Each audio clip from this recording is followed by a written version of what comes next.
মাল ব্লকের ওদলাবাড়ি ডিপোপাড়া থেকে তুড়িবাড়ি পর্যন্ত প্রায় ৫ কিলোমিটার রাস্তার করুণ দশা। নিত্যসঙ্গী দুর্ঘটনা, নির্বিকার প্রশাসন।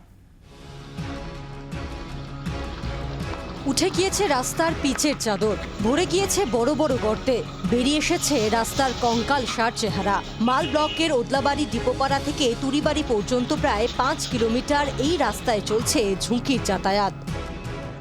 এখানে মনে হয় ধান লাগালে বলে ধান গাছ হয়ে যাবে গজা। রাস্তা এমন পজিশনেতে কিছুক্ষণ আগে একটা ছেলে বেঁচে গেছে, বাঁচতে সাইকেল টাইকেল সব চ্যাপটা হয়ে গেল ওর। এখানে প্রচুর লোক যাতায়াত করে, কিন্তু এই যান জোখিমের মধ্যে নিয়ে চলতে হচ্ছে সবাইকে।